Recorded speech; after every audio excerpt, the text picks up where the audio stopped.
Hi, welcome to the Cinematography Salon Podcast, a show about celebrating cinematography and inspiring both the current and next generation of visual artists, exploring the latest trends, techniques, technologies, and culture, and featuring exclusive interviews with some of the most talented and innovative cinematographers working today. Hi, everyone. So today I'm joined again by Oren Soffer and a fabulous and very talented cinematographer named Maria Rusche. Maria is known for her work on various amazing projects such as Shiva Baby and the upcoming film Bottoms, and we are super excited to talk to her today about her craft and her career. So I'm just going to start, Maria, by asking you sort of how you became involved in this, iconic film Shiva Baby that has sort of caught the world by storm, and a little bit about how it shaped your career and maybe a little bit about your relationship with the director. Yeah. So I went to NYU. Maybe you've heard of it. And I haven't. What is that? It's a really small film school in New York. And when I had graduated, I met Rachel Sennett because a friend of mine was directing little sketches that she was writing. She was kind of developing her comedic voice at the time. And they were so weird, so funny. And I shot some of those, and Io Debris actually was in a few of them. I think they were the same year at NYU. And when Emma Seligman was looking for a DP for the feature version of Shiva Baby, I was recommended to her by Rachel, I think among a few other people. We had some mutual friends, which is always my favorite way to get involved in a project. I think that's usually the best way to link up with kind of like-minded people. It's just been the best fit in my experience. But I met with Emma and I read the script. I watched the short film, which was her thesis film at NYU, and it was really actually a helpful tool, I think, for Emma in particular, because the tone was a bit surprising as compared to what you'd read in the script. Like the script could have read kind of as a family comedy, could have totally been shot a bit more like high key sort of. And from the short, it was kind of clear that she was going somewhere different tonally with it.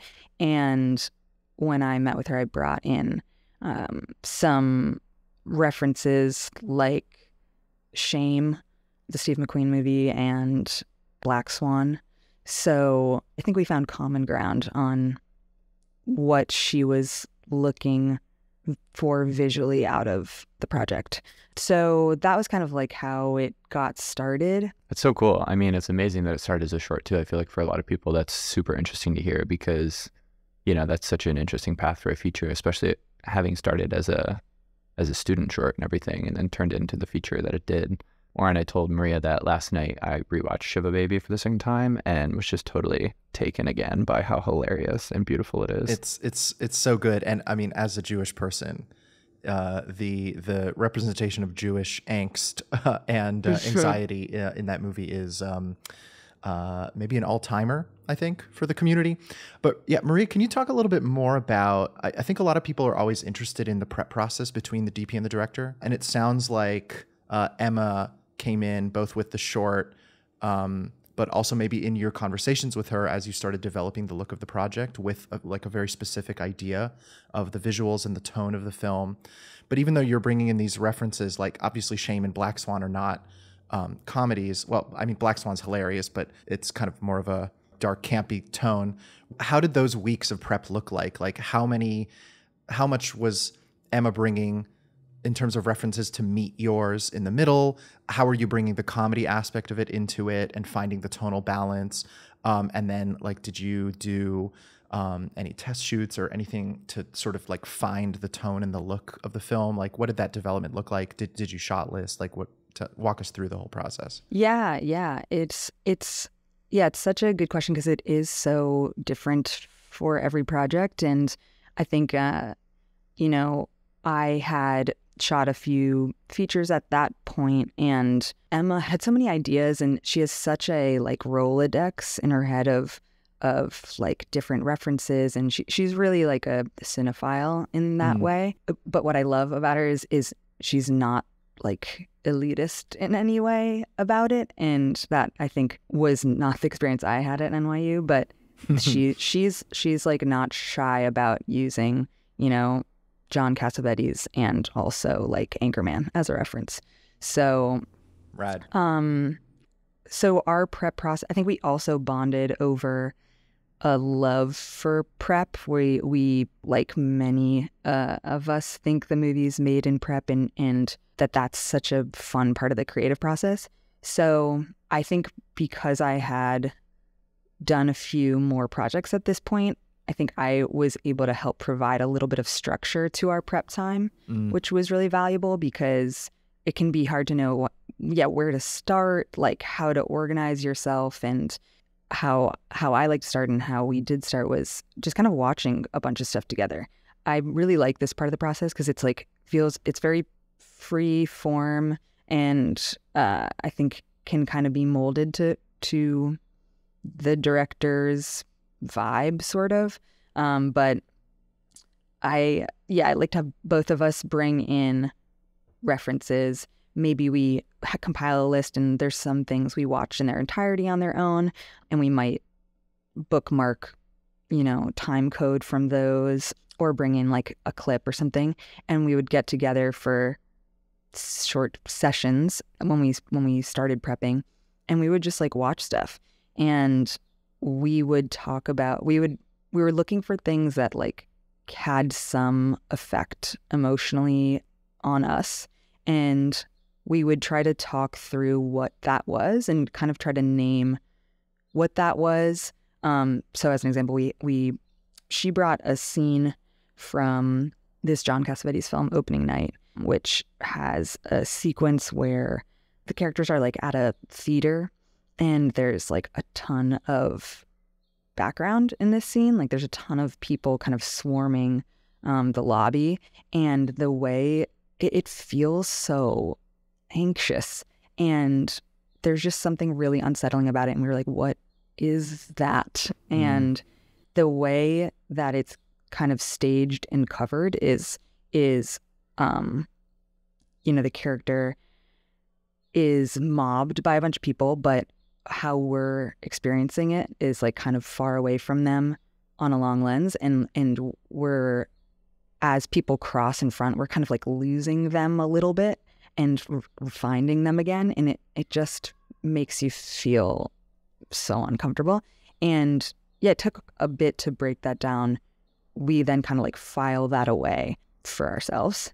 Right. Yeah, I feel like you can really feel that influence specifically in the movie. Like when you describe that, I haven't seen that film, but your description of it, I'm like, well, that just sounds like the scenes in Shiva Baby, where they're like with all the family and all the group scenes in the house and all that. So when you're going through this process and sort of dreaming up the look and feel of the film with the director, you're also facing the sort of financial and logistical realities of shooting a lower budget project. And I don't know if you're sort of able to talk about the budget of the film, but I think it's interesting to hear what y'all succeeded in doing with a very low budget. And like, can you talk a little bit about sort of reconciling that challenge? Like you have the references and the ideas and the dreams, and then the reality, and like during the prep process, what is it like kind of ping-ponging back and forth between those, and how does that factor in with Emma? Like what does that all look like together?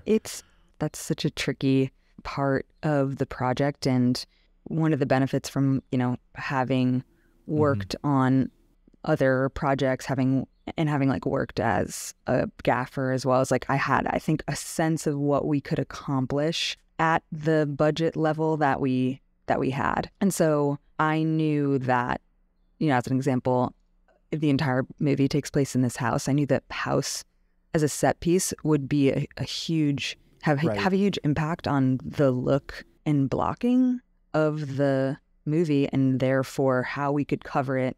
And as we started, you know, talking through our references, and I started to understand what we were going for the location became a really, really crucial part of doing a lot for a little. We needed to have windows in strategic places at an accessible level that was like non-negotiable, and different areas in the house, but that could be seen from other areas of the house, if that makes sense. That, I think, was the biggest decision we made to maximize our budget. And then I'd say the most challenging part of it was with such a large cast. It was so tricky to shoot what we needed to with the way the actors were scheduled, because, you know, we had most actors for a pretty short amount of time. I think we only had the entire cast for 1 or 2 days. Yeah, it was really tricky. So it made us just so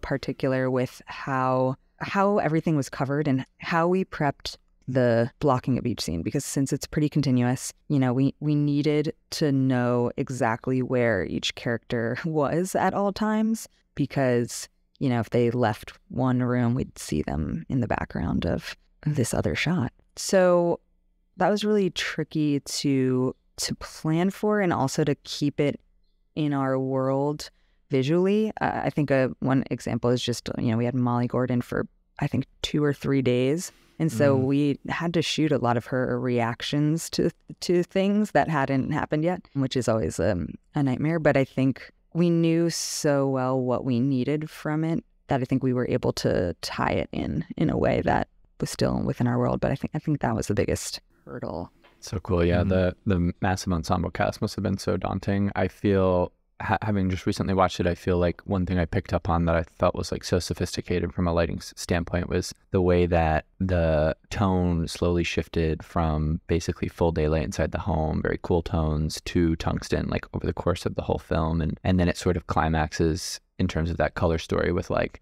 that surreal moment where everything is like really amber, like rich tungsten, and there's like some sort of Vaseline or prism stuff going on when she's like really kind of spiraling, and like everyone kind of feels like monstrous in the way that they're behaving and stuff. And then it like snapped to like a more neutral tungsten tone. And I just was like, thought it was so fascinating and sophisticated how it like slowly transitioned. Then it goes like really far tungsten, then it comes back to normal tungsten. And it's just like, I don't know, I just felt like all those decisions were really smart and really like nuanced, because it never really distracted you. But I think like someone who's watching it who knows that kind of stuff is like just like kind of, wow, that's like so cool. But yeah, you mentioned a little bit about your background in lighting, and I'd just love to hear about what that was like, you know, coming from lighting, and how that has maybe helped you on projects. And yeah, any advice you'd have for people who are considering making a similar leap, whether it be from lighting or first day seeing, or, you know, what that leap looked like for you and how it's helped you on projects. Yeah, I'm so glad to hear that resonated. I think it was definitely a challenge with a continuous single location film to still feel like there was a visual arc that supported the emotional arc. I think part of why I love talking through all these references at the beginning of the process and like really going through the script together is it gets you talking about what is the emotional core of the movie. And that is so crucial for me, because everything comes back to that. You know, of course, I'm trying to think through how the lighting and camera work can support those emotional transitions and keep you visually engaged. And the transition from daylight to tungsten was, a big part of that. And I think having come up as a gaffer and an electrician, so when I graduated, I worked as a gaffer, and I gaffed a few like non-union movies, and I also worked as like a union electrician for a couple years in New York. And that was such a crucial experience for me, because it really demystified the larger scale shows. I think I graduated from school and then thought surely there's some like magic thing that they do that I don't know about that like makes it look like a movie, but they don't. They also, can I say that Shiva Baby like really looks like a movie, and I love that about it. Whatever that means. It's like a movie, and that's all we're going for. No, totally. I mean, I feel like a lot of that is lighting. You know, growing up, I was like, why does my crappy camcorder short film like not look like Inception? And for me, it's like largely lighting.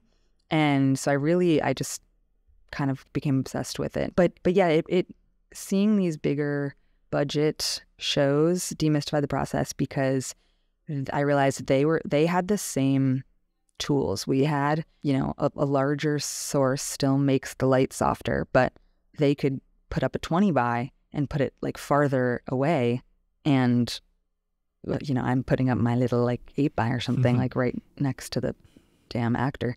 And so I'm like, oh, okay, it's the same principles, but they have the most efficient ways to use these tools. And yeah, it was really, I think, confidence building in a lot of ways, because I also got to see like how a set runs, that the process of like rehearsing, blocking and rehearsing and lighting.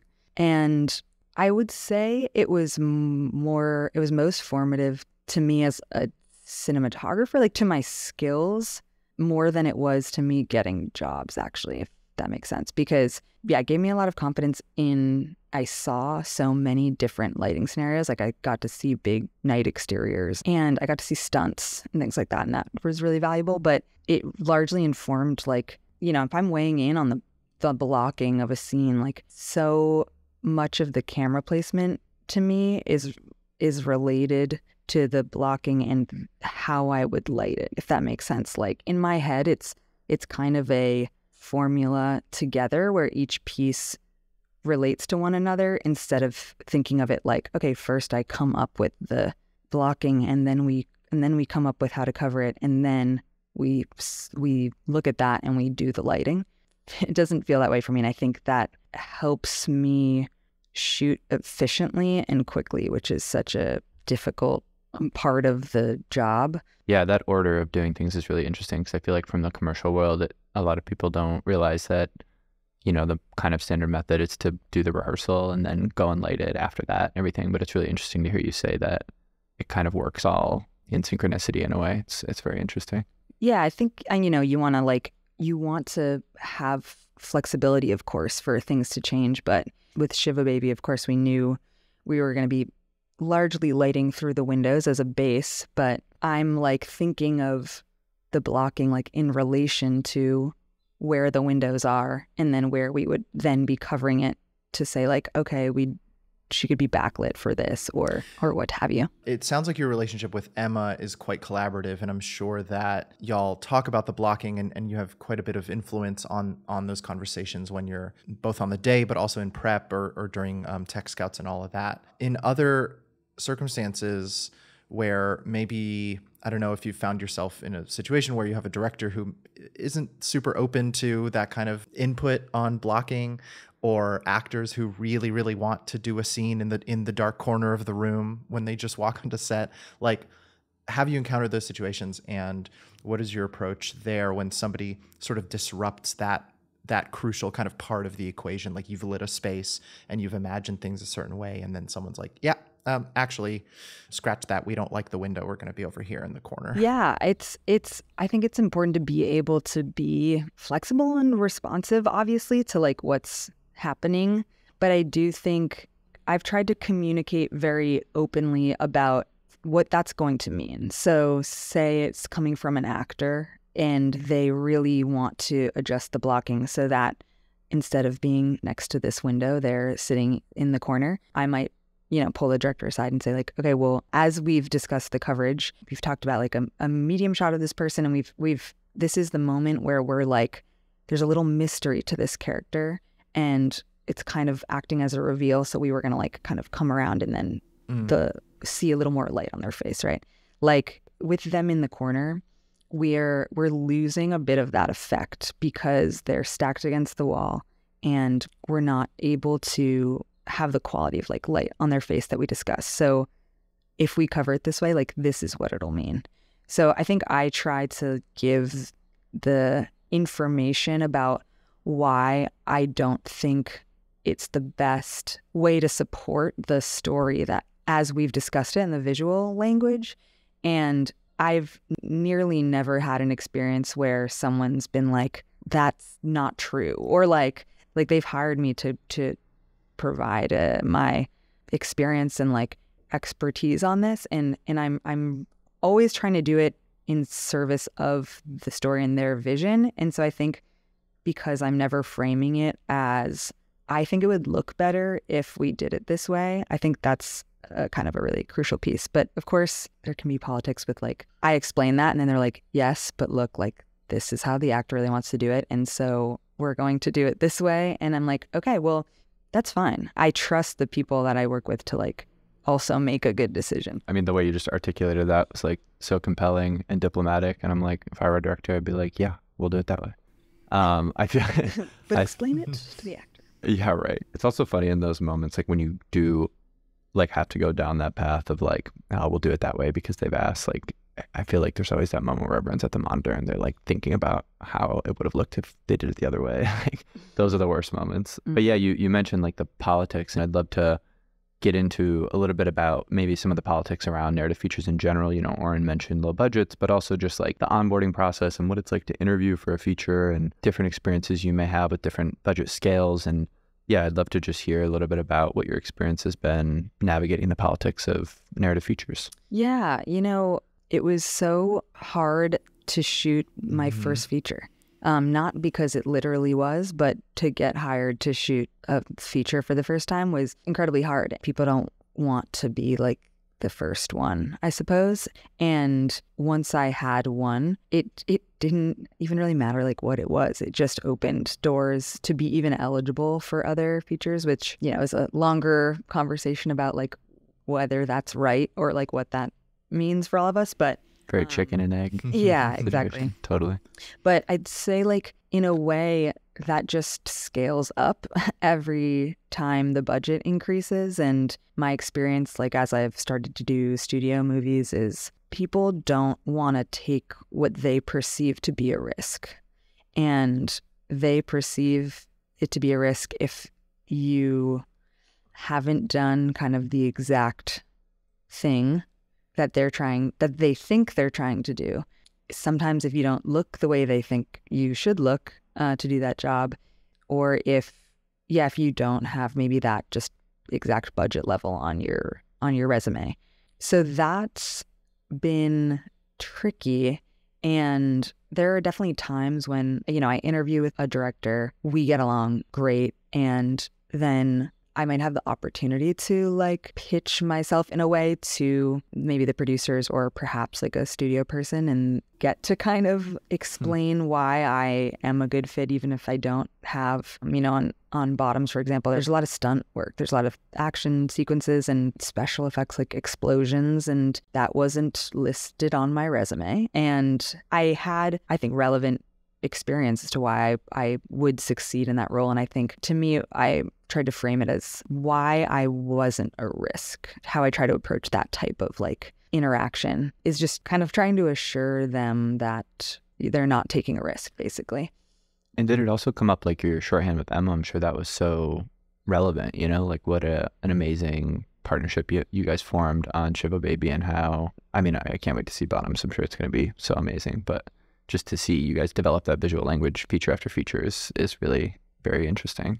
Yeah, it really, I think, and one thing I learned from this too is how I was saying, like, if you get the opportunity to kind of pitch yourself, like, yeah, there's ways you can make yourself sound more palatable or whatever. But I think most times you don't even get that opportunity. And it's because the director's been told basically, no, you can only even consider like these folks. And Emma really fought for me to be on Bottoms with her. And I think a lot of directors don't realize that they do have a lot of power usually. Like, I think she, you know, to her credit, understood that she had been tapped to make her second movie that she co-wrote with Rachel.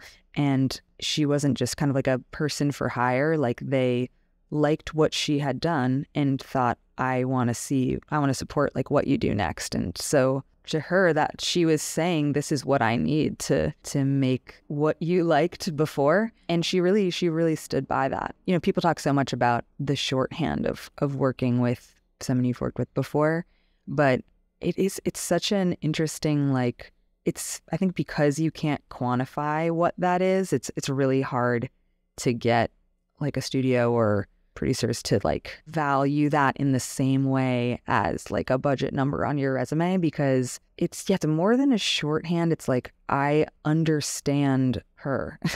If we're starting from zero, all I would get was like the conversations we had up to that point. But like, we've had tons of conversations, like just about life and how we feel about things. We joked together. So I understand so much nuance about her tone and about her, vision, that I think I was able to really advocate for her in a way that was really, really valuable and saved a lot of time and made for a more nuanced project, I think. And it's, again, it's like hard to quantify that. Yeah. I mean, the industry is full of stories of directors who sort of get their second opportunity, maybe on a studio film, and then through various circumstances, like end up kind of leaving their, not just DP, but maybe production designer or other collaborators behind in that transition, because they are compelled by, the powers that be, that surrounding them with more experienced people has a certain advantage, or maybe they force their hand. And in some circumstances that might be true. And in some circumstances also, like, I understand where a director might have a genuine fear of like being fired off of a project, because that happens too. And sometimes it is a risk to kind of go to bat for your people, because if that ends up like fucking up the film and then the director gets fired because of that decision, then that is on them, right? So like, I understand where the fear comes from that causes people to do it. But on the flip side, it's so funny that the shorthand aspect is so interesting, because on the one hand it seems so abstract, but on the other hand, like there is such a tangible value to it, because time is money ultimately, and like any producer really should understand that, and like should be able to understand the amount of time that you save, of course, by having a shorthand is money at the end of the day, right? Like it should be that obvious, but anyway, I digress. No, but it's I guess it's interesting because it's like we've even shorthanded it to shorthand, but right. It's like what I saw it as was like, I think when you're working with somebody new, there is a little bit of like hesitation in terms of not wanting to overstep, right, and not wanting to like presume things or make people feel a certain way, and you're just feeling somebody out in that you don't have the time. Mm-hmm. You don't have the time, and it makes for, I think, sometimes collaborations that are like, oh, I'm in my little zone and I'm just doing my little thing, instead of being invested in the project as like the whole picture. Nothing more satisfying on set when everyone is anticipating what everyone else needs across the board. And I feel like, that anticipatory quality is like gold. Sounds like you guys have it. Yeah, I think on the collaboration part of it too, like it kind of reminds me of me thinking when I graduated film school that there was some magic thing that big budget movies were doing. I think sometimes directors are and other people are sold on that as well, like, oh well, there's something maybe that a bigger, more experienced department head could offer. And yes, while that sometimes is true, it's I don't know, the relationship, if it's a good one, is really valuable. So Bottoms was sort of a budgetary step up from Shiva Baby for you, for Emma, for everybody involved. Can you talk about what the difference it was in your experience between the two films, and what was maybe like the most surprising thing about sort of working on a film at that level and a studio film, and what was maybe the most like unexpected challenge, but then also sandwich it with like what was like the most cool like benefit of like, what piece of support did you have that you were like, oh, I've done all these indies, like I really wish we could have had this when I was doing $500,000 movies or whatever. Totally. It was so much fun. It was so much fun for me because I like love efficiency, and like I had a rigging crew, and like we were so fast. Our lighting team was so fast. I loved them. My gaffer, James O'Neill. We were in New Orleans. That was so valuable. I felt like we were able to kind of like be out of the way in a special way is sort of how I saw it. But I think it was 5 times the people on set. And I think that it changes the dynamic, and it changes the experience, I think, for the director and for the actors, that I think was a little bit tricky to navigate. Yeah, maybe one of the things that kind of surprised me was, I think something that's really special about Emma's process that I've kind of talked a bit about is she's really clever about bringing unexpected references to her work and combining things you wouldn't expect to kind of create a new tone. And on Shiva, that was a few core collaborators, right? And everybody, including like the producers and the first AD, like intimately understood kind of what we were going for. We walked everybody through a lot of the blocking and everything. As we scaled that up for this project, it's so difficult to get more people in one room to just talk about the same thing. We kind of instituted these like Friday sessions where it was like the production designer, the art director, the costume designer, and the first AD, and we were kind of like catching up on what everybody was doing, and it was harder than I thought it would be to convey what we were trying to do, because you have to convey it to so many more people. You're working with people who do this, who have done it for like 20 years or 30 years. And a lot of people do have a way that they want to do it. And there is a little bit of resistance sometimes to difference. Yes, so, and especially when it's not like easy to understand what this is. Like on paper, this is a high school comedy, but it's not. The joke that we had was that I was shooting an action movie and our production designer was making a John Hughes movie. And that was, I think, hard for people to understand. And so I had to be just really specific about the support I was asking for. Like, we ended up adding a lot more previs time for stunts and things like that. Yeah, that's super interesting. I noticed that on the film that I did last year as well. Is like, and the one I'd been prepping this year. As things scale up, like everybody, especially those other departments, get really siloed into what they need to work on.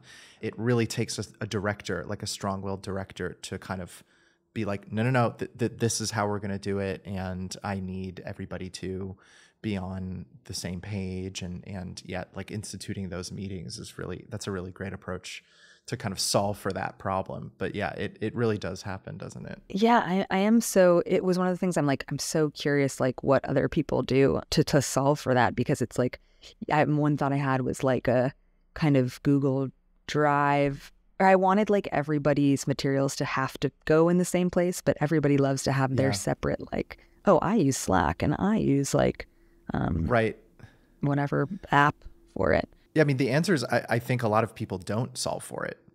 And then you kind of, I mean, not to, I don't know, throw any like films under the bus, because there are no specific ones that come to mind in this, but I think, as you look at like the tapestry of films that are out there, they're across the board, there's sort of a distinction between, films of a certain kind of nature and quality, and then others that kind of stand above that. And films like Shiva Baby, directors like Emma that kind of managed to like elevate above the kind of average median of what films are into becoming something special and something that clearly shows like a unified vision. And it just takes a certain type of director, I think, to do that. And I think a lot of other films that don't manage to kind of reach those heights, this might be why that happens, honestly. I can imagine too that like from the cinematography standpoint, you have to be like so much more decisive about everything, and like more confident. Like, imagine that's pretty daunting, like as the room of people gets larger and like more people are looking to you for decisions, like in those smaller environments, on those indies and in those places where it's like kind of family vibes, and like it's a little bit more of a sandbox. But I feel like as the level increases, all of a sudden it's like, no, you need to like be very clear on your answer, otherwise it's gonna like spread like a disease, or whatever. Like, no, you're so right, it's so true. And even just like the ability to be reactive or to pivot kind of goes away largely. And I totally get people's frustration with kind of like the circus, basically, because you see the rehearsal and you had planned to kind of shoot it from this direction, and suddenly the actor's doing something like incredible, and you're like, we just need this one shot where we kind of turn around, but you've got like a bunch of pop-up tents there, and like the 80s don't want to move everybody. it's going to take like 15 minutes to just move people. So that is, it's so true. You really, it fits in sort of with my process of just like being extremely prepared. I need to be personally, just because it helps me wrap my head around what it is that we need to do. I'm like really involved, obviously, with like the first AD and the scheduling of our day, but you do have to be a lot more specific with people. But at the same time, I felt like extremely supported by my lighting team and by my camera team in a way that on a smaller movie, you do have to like do maybe a lot of things yourself. Yeah, I didn't even consider too how much your lighting team must have, especially on bottoms, how much they must have appreciated your like sophistication there, because I feel like that makes all the difference. It's like if they feel like you have their back, technically, I feel like they're going to go the extra mile and they're going to really like anticipate what you need, hopefully, and be a lot more like up for the, you know, those challenges because you're speaking their language. I feel like that's so huge. They definitely were on this project for sure. And I think I've been really lucky with the folks that I've gotten to work with as I've started to like do more projects out of town and having to kind of work with new people. But I really kind of intensely interview my crew because I think, yeah, just going back to like your collaborators, I think so much of the project is affected by who is working on it. And yeah, just with interviewing my gaffer and like my key grip and camera operator, it's like I want to get a sense from them that there's not really an ego there. I'm getting a sense of like kind of how they treat other people or how they approach their craft. What are the specifics there? I'm so fascinated by that because I feel like I've had producers say like, oh, hey, can you hop on with this first AC and, you know, make sure that, you know, basically interview them. And I'm like, do you know what a WSU4? Like, I don't know. Yeah. It's like such this elusive thing. I'm like, how do you interview a crew? I guess just as elusive as it is how like a studio exec interviews a DP. But yeah, no, it's so true. And it's, I think for me, I'm ideally getting a recommendation from a friend, which is again another conversation about nepotism or whatever. I'm ideally like I'm not asking them necessarily a lot of like skill-based questions. Actually, I think I'm trying to get a read on how we relate to each other. I think the worst case scenario for me is that somebody who's combative or like competitive in some way. I've like really tried to avoid those folks. I think one example too is like I love having a camera operator because I really like being at monitor because I think I can communicate a lot more with my lighting team and be working ahead, but also I can like see how it's gonna look better when I'm not at camera actually, which is maybe controversial, but I feel like it takes me off of set and like helps me imagine how the audience is experiencing it. So I like having an operator, but I've interviewed a number of operators who kind of say they don't like when the DP operates, like in some way or another, they kind of say that.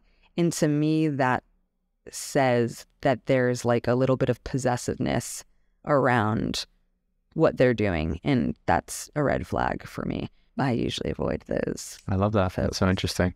I would love to just hear about some real specifics on both Shiva Baby and Bottoms if you're able to talk about it. Yeah, just everything from camera, lenses. Start there with camera and lenses on both those projects. Yeah. So on Shiva Baby, we shot on the Alexa Plus with Kawa anamorphic lenses. We did a bit of testing with Rachel to kind of see just how it was affecting her face. And basically, I kind of pitched anamorphic for that project because as we were talking about our look and everything, I understood that the ensemble cast was really an important part of the comedy, and being able to see a number of people in frame together was going to be crucial to see people play off of each other and things like that.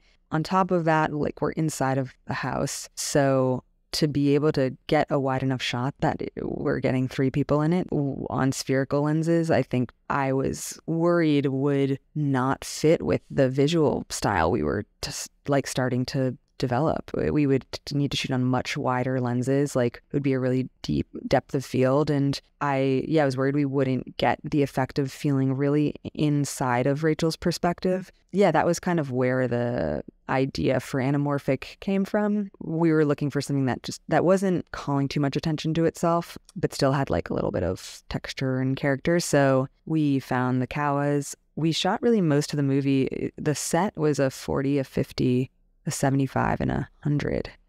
We shot basically the entire movie on the 50 and the 75. The 100 was like, just for me, too soft. Too soft. But the 40 looked a little bit too crazy. Like if there was any motion to the camera, I just thought it was like a little bit distracting. So the only scene we used it for was when Rachel's kind of having her panic attack, the like Amber moment in the dining room. So we kind of saved it for that. Love that. And then if you don't mind, I'd just be curious to hear, a couple years later, obviously, but maybe how some of the equipment differed on Bottoms and what camera system and lenses you were working with on that film. For Bottoms, we went through Panavision. I've been working with them since college. They have just been really supportive since day one. I know they were one of the first people to like believe in me. That's how it felt, at least. It was like, why are they bothering to talk to me? Yeah, they've just kind of always come through. And we shot on the Mini LF for Bottoms. We had 2 cameras. We got a set of Atlas Orion anamorphics. Hear me out. So we were looking for something that was kind of like in the superhero family. So like a little more modern was fine, and not a ton of character. We still want to obviously feel like a little bit of the warping quality and not like too sharp. So we did have them detuned, which I thought I was really happy with the result. It was like they've sort of got it down to a science over there, as much as you can. I'm like, how many whacks? Like 1 whack or 2 whacks? We softened them a bit, and we softened the edges a bit. It was interesting actually, because we did a pickup shoot and we couldn't get the detuned lenses again. We just got the straight set, and you really could see the difference in sharpness. And that was like kind of cool, because it was like, oh yeah, the detuned set, like that's our movie. I love those moments when you're validated in those decisions, because it's such a freaking rabbit hole of like lens choices and detuning and f-stop and all these things. And then it's like, yeah, you just had that moment where you're like, I made the right decision. Yeah. It needed 3 whacks, and that was exactly what I needed. Exactly. So cool. But it's interesting because other people are like Linus shot on detuned Orions for Babylon. And I know that Ari has like a permanent set of their custom detuned Orions that they have like as part of their rental offerings. So like these are just becoming part of the staple of some of these rental houses, where they're like, yeah, Orion Plus, like just a little custom zhuzh. It's not a bad way to go, because they've also they have adjusted for a few annoying anamorphic things of like bad close focus, and like they're not huge. Form factor is so major with those. I know, Oren, you're a huge fan of the form factor of Atlas lenses. Well, I like the Mercuries a lot. Yeah, I haven't really used the custom Orions a ton, but I've seen them around, so it's really cool. They're going to get another boost, another Bottoms boost. Okay.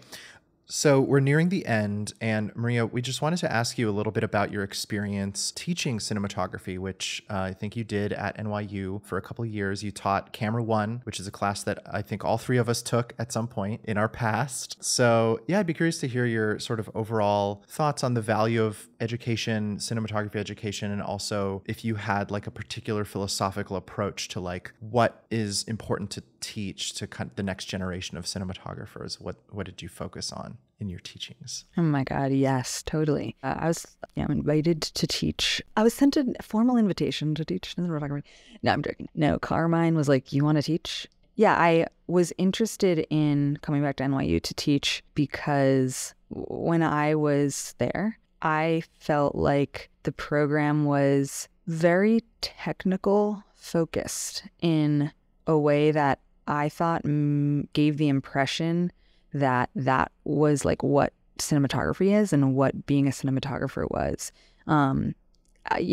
after coming back, I definitely like came to understand why the professors like approached it that way, you know, like you're on a soundstage and getting the students to understand the gear is definitely like an important part of the process. And there were really like smart technical professors there. However, I thought it was like too heavily focused on that, and folks like in our class who thought that, yeah, that's what a cinematographer was. And because that wasn't like their dominant skill set or what they gravitated towards, that must mean that they're not a good fit for cinematography. So they kind of went in a different direction, or yeah, kind of chose something else, felt a little like alienated. And I kind of I felt like it funneled a very specific type of person into cinematography, like somebody who's like technically comfortable and could kind of rattle off like those terms and things like that. So part of why I wanted to teach is, I think I'm not the first person to say this, but I think cinematography is a third technical, a third managerial, and a third artistic. And I wanted to give a more rounded approach to cinematography, or a more rounded like impression of what the job really entailed. And I also wanted to make sure it was always tied back to like the story and what emotion you were trying to convey. And yeah, that was kind of like what I continued to come back to as I was teaching. And I think so it involved a lot more like tying in process to like the technical pieces, or like when we're learning about f-stops, it's like, why? What does that change about the image, and like what does that make you feel? And I was trying to make it clear that it's like it's all in service of like fulfilling your vision for a project, or you know, the director's vision ultimately. But like if you see this scene in a certain way, like how do you actually achieve that? The technical side are just tools to like service that, and you got to be able to communicate with people and not be a jerk. And I hope I made that clear as well. That is so amazing. I want to take your class, honestly. Look, let's do a little class. Okay, amazing. Well, thank you both so much for joining us today. And yeah, I look forward to a lot of people hearing this lovely episode. Yeah, thanks for being on, Maria. And yeah, I can't wait to see Bottoms. When is it coming out, by the way? This summer in theaters. Fantastic. Can't wait. Thank you, Maria. Thanks. This episode of the Cinematography Salon Podcast was produced by Peter Pascucci, Oren Soffer, and David Kruta, with original music by One Wave. We created this episode in partnership with the Cinematography Salon, and we would like to extend a special thanks to the salon community for sourcing topics for this episode. If you enjoyed listening to the episode, we encourage you to subscribe to our podcast and follow us on social media to stay up to date with our latest episodes and news. Thanks.